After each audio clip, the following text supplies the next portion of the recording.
Good morning India, जेके 24/7 news देख रहे हैं आप और आपके साथ मैं हूं कीर्ति दीक्षित। गुड मॉर्निंग इंडिया, मैं हूं आपके साथ हर्ष भारद्वाज। जेके 24/7 न्यूज देख रहे हैं आप। एक बार मैं दोबारा हाजिर हूं कीर्ति के साथ। आज सबसे पहले बात किसानों की करेंगे क्योंकि किसानों पर रार बरकरार है। केंद्र सरकार की बात करें और किसान की बात करें तो आपस में जो तनातनी देखने को मिल रही है, एक बार फिर तारीख मिल गई और किसानों को तारीख पर तारीख मंजूर नहीं है। बड़ी जानकारी आपको दे देते हैं क्योंकि 8 दिसंबर को किसानों ने भारत बंद का आह्वान किया। कीर्ति, तो लगातार जिस तरह से बातचीत का दौर किसानों और सरकारों के बीच जारी, अब नई तारीख मिली है किसानों को जिसमें सरकार ने बोला है कि आप 9 तारीख को आइए, दोबारा बातचीत करेंगे। क्योंकि कल जिस तरह से बातचीत हुई थी उसमें कोई नतीजा निकल करके सामने नहीं आया, क्योंकि जो बातचीत है वो बेनतीजा साबित हुई है। तो किसान जिस तरह से विरोध प्रदर्शन कर रहे हैं, उनकी मांगे हैं कि किसी तरह का संशोधन नहीं चाहिए, हमें कानून रद्द चाहिए।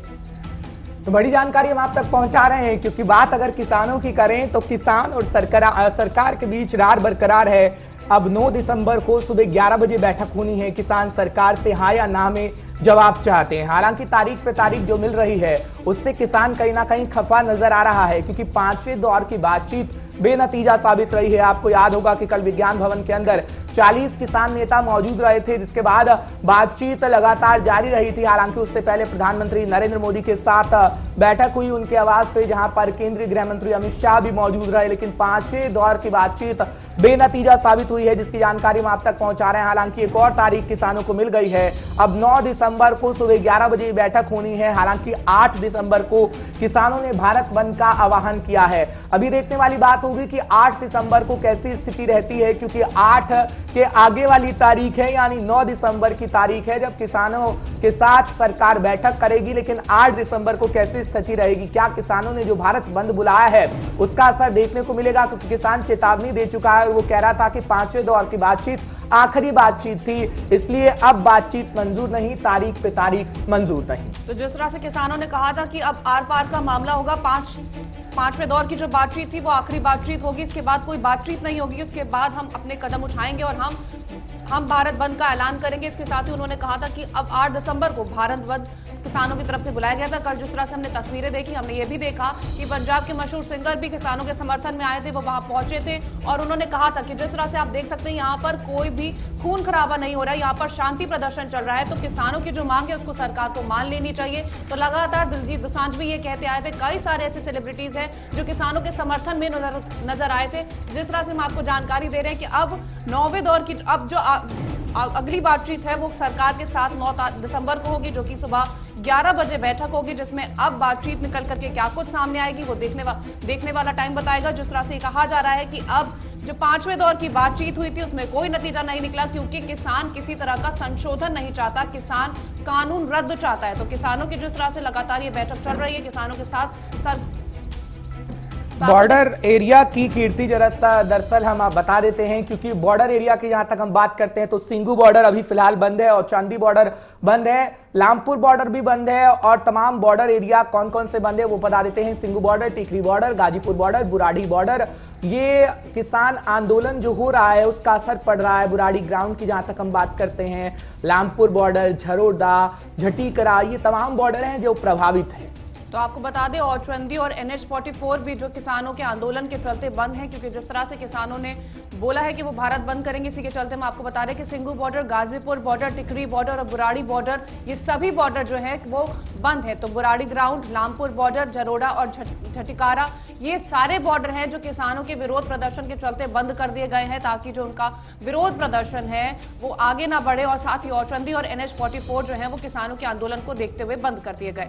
तो सिंगू बॉर्डर की जहां तक हम बात करते हैं तो वहां पर किसान अभी भी डटा हुआ है। हालांकि सिंगू बॉर्डर के पास 5 बॉर्डर पड़ते हैं।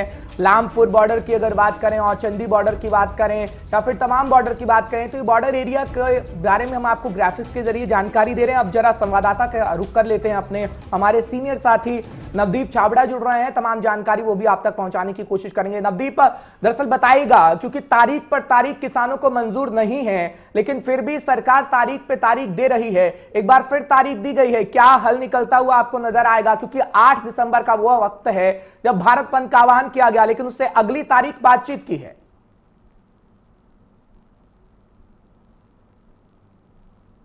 उम्मीद जरूर की जा रही थी कि कुछ ना कुछ नतीजा जो है निकलेगा, लेकिन जिस तरीके से किसान संगठनों ने अपने तेवर साफ कर दिए थे कि वो संशोधन की बात नहीं मानेंगे और सीधा जब तक कानून रद्द नहीं होते तब तक उनका आंदोलन चलता रहेगा। तो उससे ये जरूर अंदाजा लगाया जा रहा था कि कल की बैठक भी पूरी तरीके से बेनतीजा रहने वाली है। यही कारण था कि कल आपने देखा कि जब किसान नेताओं और केंद्र सरकार के मंत्री और अधिकारियों के बीच वार्ता हो रही थी तो इसी बीच कई देर तक किसान पूरी तरीके से चुप साधे रहे और उन्होंने कोई बात नहीं बोली और उन्होंने एक ही बात कही कि वो किसी भी तरीके का संशोधन नहीं चाहते।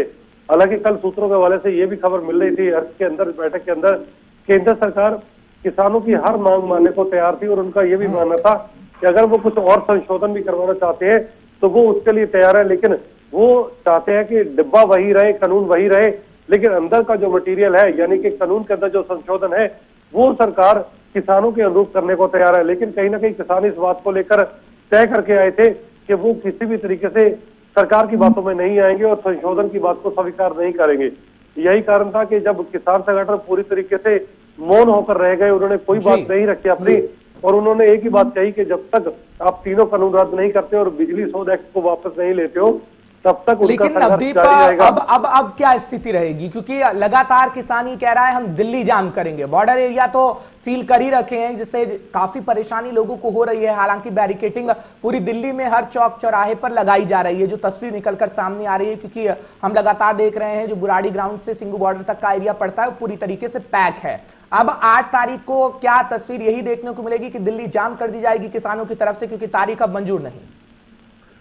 देखिए हर्ष, जहां तक किसान संगठनों के समर्थन की बात है तो इसमें कोई दो राय नहीं है कि पंजाब और देश का हर वर्ग आज किसान संगठनों को अपना समर्थन दे रहा है और यही कारण आप देखिए कि केंद्र सरकार के खिलाफ इतनी लंबी लड़ाई अगर कोई किसान लड़ रहा है तो इसका मतलब ये समझ सकते हैं कि उनको कितना बड़ा समर्थन इस पूरे आंदोलन को लेकर मिल रहा है। यही कारण था कि कल बैठक के बाद सरकार ने यह साफ कहा था कि आप 6 तारीख को अगली बैठक का समय रख लीजिए या 7 तारीख को रख लीजिए, हमें कुछ घंटे चाहिए, हम उस पर विचार करके आपको बताएंगे।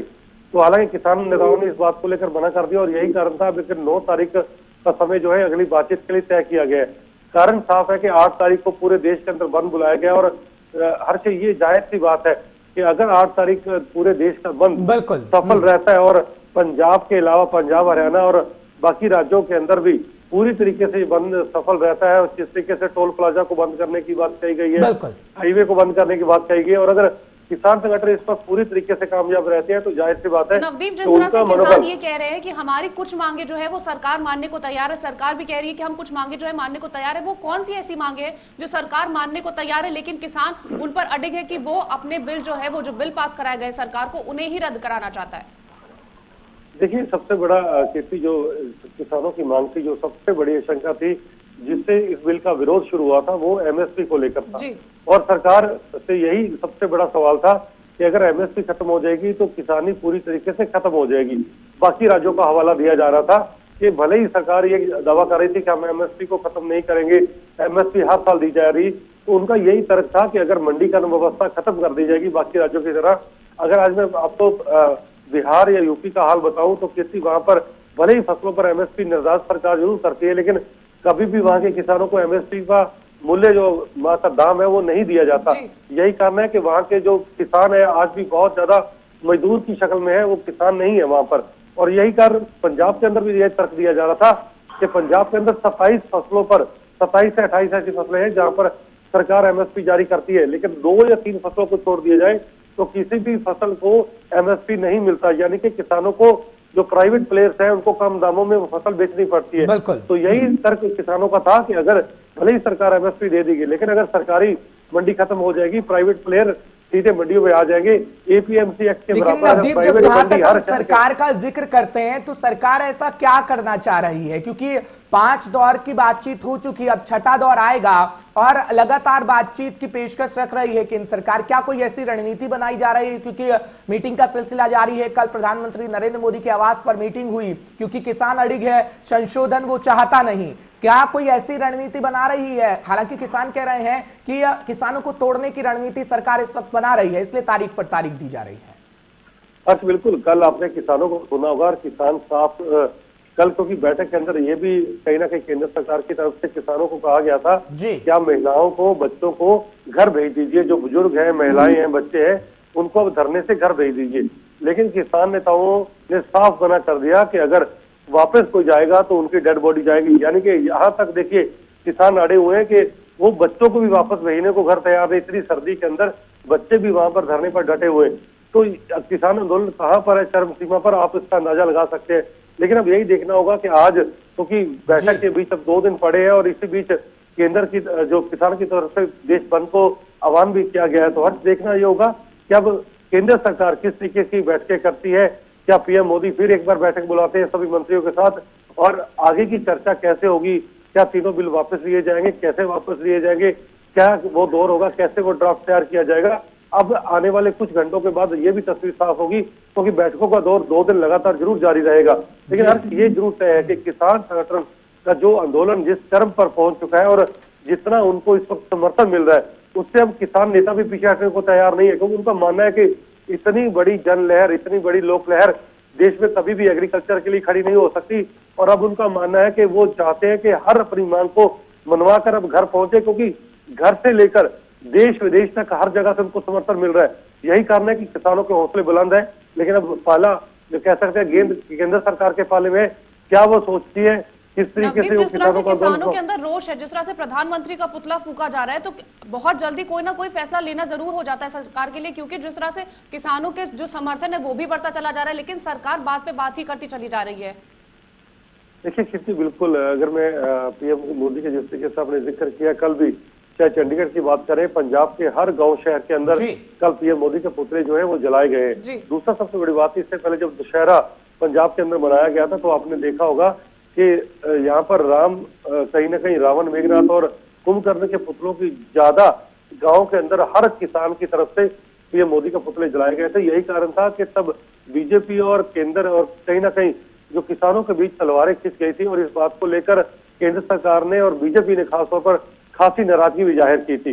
तो यही कारण है कि लगातार जो गतिरोध है वो केंद्र और किसानों के बीच लगातार बना हुआ। लेकिन केंद्र सरकार और बीजेपी को खासतौर पर इतना अंदाजा नहीं था कि इतना बड़ा आंदोलन पंजाब से खड़ा होगा, पूरे देश के अंदर ये फैलेगा।